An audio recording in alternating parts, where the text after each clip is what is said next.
Bom dia, nós vamos falar sobre o bloqueio atrioventricular total.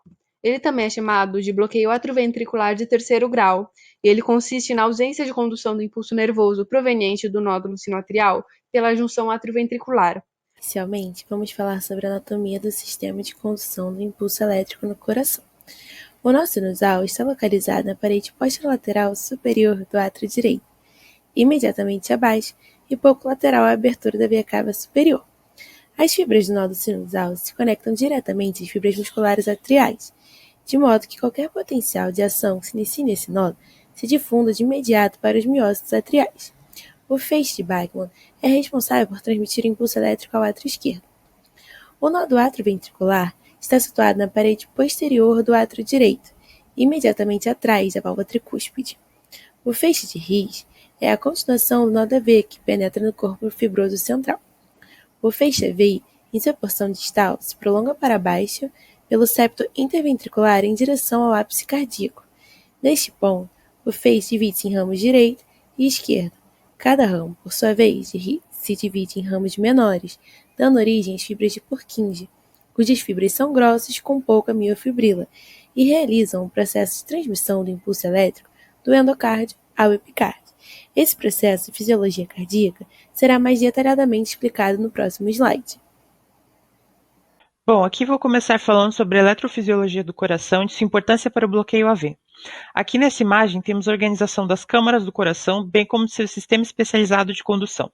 Este sistema é todo formado por fibras musculares especializadas na geração e condução do impulso elétrico. Primeiro, temos o nódo sinoatrial, que funciona como nosso marcapasso cardíaco fisiológico. Ele é formado por fibras que possuem propriedades moleculares que conferem ritmicidade e autoexcitabilidade. Ou seja, o nódo sinoatrial é o ponto inicial de disparos desse sistema. Os disparos do nódo sinoatrial geram inicialmente a sístole atrial. A seguir, temos os feixes internodais que levam o impulso do nódo sinoatrial ao nódo atrioventricular, deste para o feixe de His, que possui os ramos esquerdo e direito, até o ápice do coração, do qual partem as fibras de Purkinje que alcançam as paredes dos ventrículos, gerando a sístole ventricular. Sua condução de impulso é muito rápida. Especificamente sobre o nódo AV e o feixe de His, que possuem relação direta com o nosso tema, aqui vemos uma imagem mostrando como o nódo AV recebe os impulsos do nódo sinoatrial através dos feixes internodais. O nódo AV é muito importante para o ritmo cardíaco, porque ele possui propriedades como a de ter menos junções gap, permitindo que o impulso seja retardado para os ventrículos. É importante lembrar que existe um anel fibroso separando os átrios dos ventrículos, o que permite a contração separada dessas câmaras. O feixe de His, logo abaixo, também é um ponto importante no atraso do impulso para os ventrículos. Ambos estarão associados à fisiopatologia do bloqueio AV total. Sabe-se que o nódo sinoatrial é o marcapasso fisiológico do coração. Porém, em situações anormais, podemos ter outras fibras responsáveis pelo ritmo cardíaco, sendo chamadas de marcapassos ectópicos. São elas o nódo AV, que apresenta um ritmo de 40 a 60 por minuto, ou ainda as fibras de Purkinje, que apresentam um ritmo de 15 a 40 por minuto. Quando existe bloqueio na via de condução, o marcapasso ectópico começa a funcionar. E aqui temos o eletrocardiograma, exame muito utilizado no diagnóstico.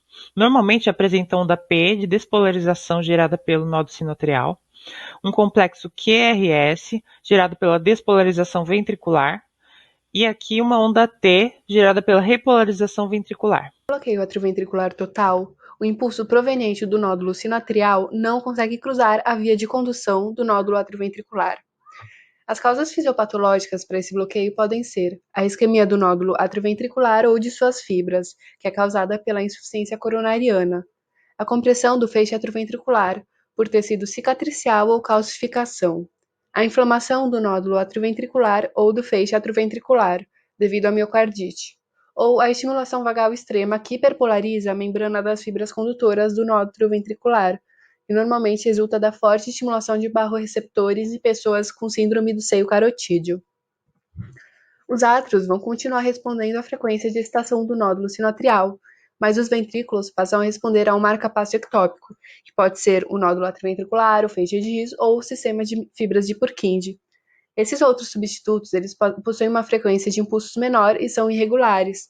Por isso, os ventrículos acabam se contraindo mais lentamente, menos de 50 batimentos por minuto, sendo que quanto mais alto for o ponto do bloqueio, mais rápido será esse ritmo. e isso causa uma arritmia cardíaca, que afeta a capacidade de bombeamento do coração.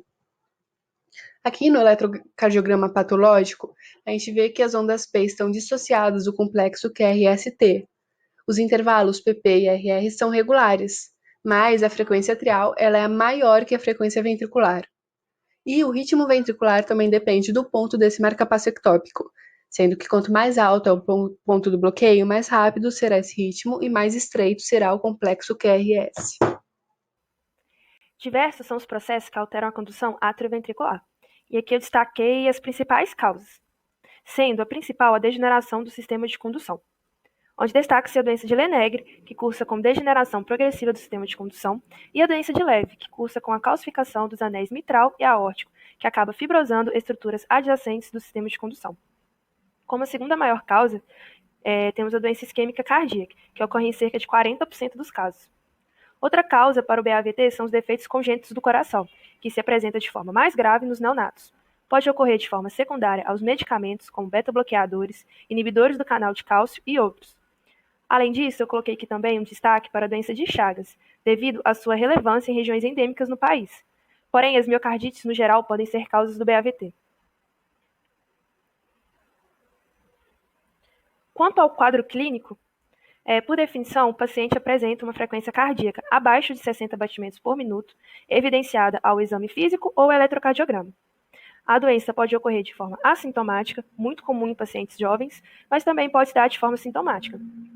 A sintomatologia observada se correlaciona diretamente ao baixo débito cardíaco gerado pela queda da frequência, sendo que os principais sintomas ocorrem por baixo fluxo sanguíneo cerebral, como precordialgia, dispneia aos esforços ou em repouso, queda do nível de consciência, fraqueza, tontura e síncope, que está presente em cerca de 50% dos casos. Sendo o quadro clínico condizente com a suspeita de um bloqueio atrioventricular avançado ou total, há forte indicação de realização de eletrocardiograma, tido como o exame padrão ouro para o diagnóstico da condição. Por si só, este exame é capaz de fechar o diagnóstico. No entanto, aqui o médico deve considerar a possibilidade de um bloqueio AV total intermitente, que merece ser investigado caso o eletrocardiograma não aponte bradiarritmia. Sendo assim, há indicação de realização de outros exames, como o Holter de 24 horas e o estudo eletrofisiológico invasivo. A massagem do seio carotídeo é uma técnica simples que pode fornecer bom material diagnóstico para análise de um possível bloqueio associado à condução vagal. Além disso, distúrbios eletrolíticos, bem como a interferência medicamentosa, devem ser investigados, uma vez que ambos podem ser causas de bloqueios AV intermitentes. Uma vez fechado o diagnóstico de bloqueio AV total, o médico deve avaliar se há indicação de implante de marcapasso definitivo, sendo este o tratamento mais efetivo para a condição. Não há indicação apenas em casos transitórios por causas reversíveis e em certos casos congênitos assintomáticos. Existem alguns casos consequentes à cirurgia cardíaca ou a infarto agudo do miocárdio, bem como alguns de origem congênita, em que não há consenso profissional sobre o implante. No entanto, a grande maioria dos casos, mesmo os assintomáticos, possuem concordância geral quanto à indicação do implante de marcapasso. Por fim, existem casos específicos de bloqueios AVs intermitentes em que há indicação apenas de implante de marcapasso provisório. Existem diversos tipos de marcapasso, como os de câmara única, os de câmara dupla e os biventriculares. O tipo indicado variará de caso a caso, e a análise das câmaras cardíacas por meio de exames como o ecocardiograma é de grande importância. Por exemplo, caso a taxa de ejeção ventricular esteja baixa, possivelmente há indicação de marcapasso com função ressincronizadora. Por fim, cabe lembrar que o prognóstico dos pacientes que recebem estimulação cardíaca artificial é demasiadamente melhor do que os que, apesar da indicação, não realizam tratamento. Aqui falarei brevemente sobre a cirurgia de implante de marcapasso. A técnica amplamente utilizada atualmente é a técnica endocárdica, pela qual o marcapasso é introduzido dentro das câmaras cardíacas por via venosa. Por infiltração no sulco deltopeitoral, em região infraclavicular, realiza-se pequena incisão para atingir a veia cefálica, axilar ou acromiotorácica, por meio das quais introduz-se os cabos eletrodos do marcapasso. Caso essas veias não apresentem bom calibre, é comum realizar a cirurgia via veia subclávia. O gerador do marcapasso é onde os cabos eletrodos são conectados e contém a bateria e outros componentes importantes. Ele é inserido no espaço subcutâneo logo acima da musculatura peitoral, ou abaixo dessa caso haja escasso tecido subcutâneo. Aqui estão as referências utilizadas nesse trabalho. Muito obrigado pela atenção.